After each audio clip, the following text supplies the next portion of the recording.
the Rivermead Behavioural Memory Test. Meet Eliza. At the age of 17, 5 years ago, Eliza was a passenger in a high-speed motor vehicle accident and sustained a traumatic brain injury. 1 year ago, Eliza moved out of her parents' home to a transitional living unit specifically designed to support people with a TBI to develop independent living skills. Eliza has a history of cognitive and executive functioning impairments such as reduced planning, problem solving, and decision making skills, reduced attention and concentration, reduced flexibility in thinking, memory problems, and reduced self-awareness and self-monitoring skills. Eliza currently prepares her own breakfast, snacks, and lunch. She receives daily attendant care support to assist with evening meal planning and preparation and daily organisation skills. Eliza has recently commenced using an iPhone as a diary for planning and recall of daily tasks. Eliza is proud of her achievement of independent living at the Transitional Living Unit and has asked the community-based OT to help her work out what she will need to consider if she is to look for a rental apartment to move into.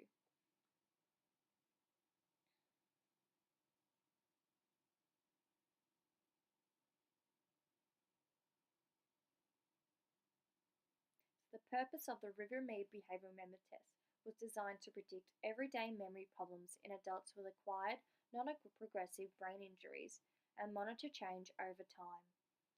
To increase the clinical effectiveness of the tests, the RBMT3 was developed with the goal of updating the utility of the tool.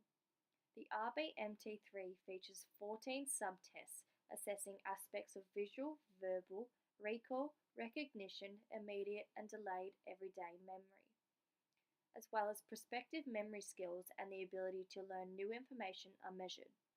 The Rivermead Behavioural Memory Test is closely related to the ICF domain, body functions, more specifically to mental functions such as memory ability.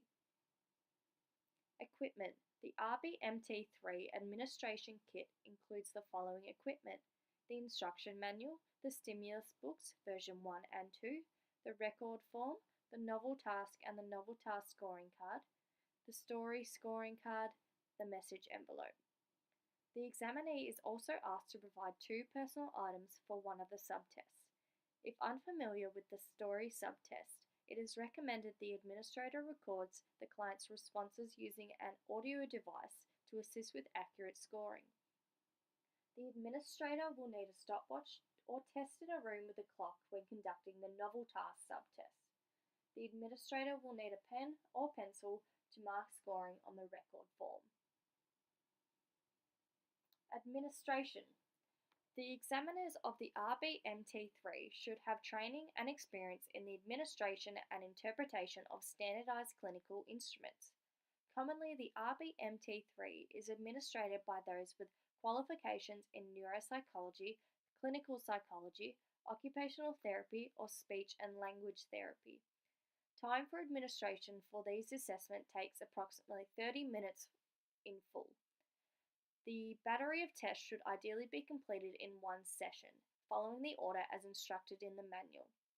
To maintain validity and reliability of the assessment tool, the testing conditions, subtest instructions, and scoring procedures should be followed. The physical conditions involve conducting the test in a quiet and appropriately lit room that is free from distractions or outside interruptions. It is expected the examiner and the examinee are the only ones present in the room during the testing unless specified otherwise. Seating arrangements are to be considered for efficient test administration. Both the examiner and the examinee should be seated comfortably at a desk with a smooth surface. The examiner should be aware of their positioning of materials, such as the record form, to ensure they are out of sight for the examinee. The subtest should be conducted in the following order as indicated on the right-hand side of the screen. The administration manual outlines individual instructions for each subtest. Here is a small demonstration of the story subtest. Note this is the immediate recall subtest. Newspaper item. Listen carefully, and when I finish, tell me back as much as you can remember. Are you ready? Yeah. After 20 years, identical twins Jenny and Diane Black have been reunited. They both had been adopted at birth by different families. Jenny discovered that she had a twin when she requested a copy of her birth certificate. She then began to search for her. The task only took 2 years. The sister said, "It was like looking into a mirror when we met." Now, can you tell me back as much of the story as you can? There was 2 sisters who were twins. They were separated at birth. They lived their lives without knowing each other until one of them, Jenny and Diane's, their names were Black. One of them was after her birth certificate and found out she had a twin, and she spent 2 years searching for her twin. It took 2 years to find her. Right. And is there anything else you can remember? I think that's all. Right. Good job. Later on during the assessment, the examiner would ask the examinee to recall the story they heard earlier. Scoring. Each subtest in the battery is scored individually and recorded on the record form throughout the administration of tests or at the commencement of the assessment. The score for each subtest, also known as the raw score, is then converted to a scaled score.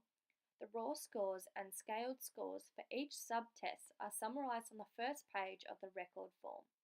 The scaled scores for each subtest are then added together to create the sum of scaled scores, to identify an overall value of the client's performance on the assessment.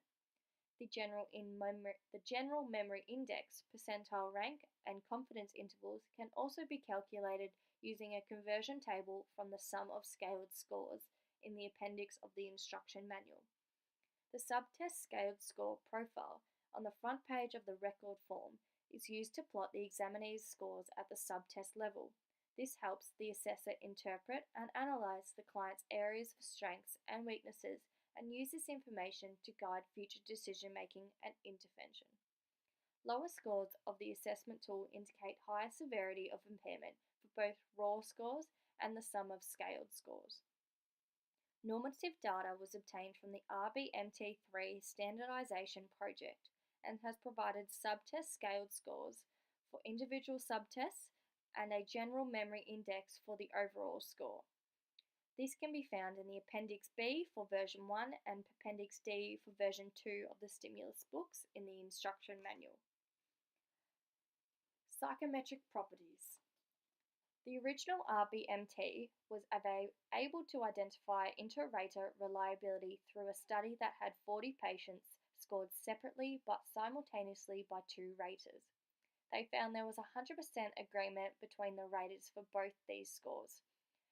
Inter-scorer reliability was assessed by having an additional scorer sit in on 18 of the RBMT3 administrations and independently scoring the examinee's responses. Correlations were calculated for each subtest score, total raw score. All the correlations were statistically significant with the expectation of one subtest. All the correlation coefficients were 0.9 or above, indicating a high level of agreement between scorers. Validity. In terms of validity, the original Rivermead Behavioural Memory Test was assessed in 4 ways. Clinical, determining whether the test is able to differentiate between people with or without a brain injury. Concurrent, by correlating scores on the RBMT with scores on standardised tests of memory.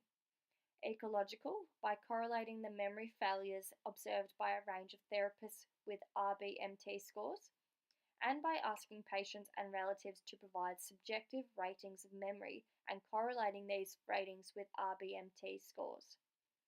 All results indicated validity in these different areas.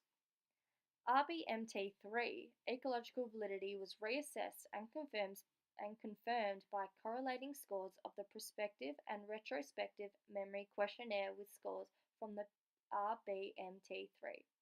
They found highly significant results indicating ecological validity. Clinical validity was reassessed and confirmed with a sample of 75 cases, which found strong evidence for the sensitivity of the RBMT3 to memory problems. The Rivermead Behavioural Memory Test is easy to administer, is accredited with gaining reliable and valid results, and provides a comprehensive understanding of the client's memory capacity. This assessment will be a useful tool to evaluate Eliza's impact of her memory on her everyday occupations and guide future planning for compensatory intervention and overtime monitoring. Thank you for listening to this presentation.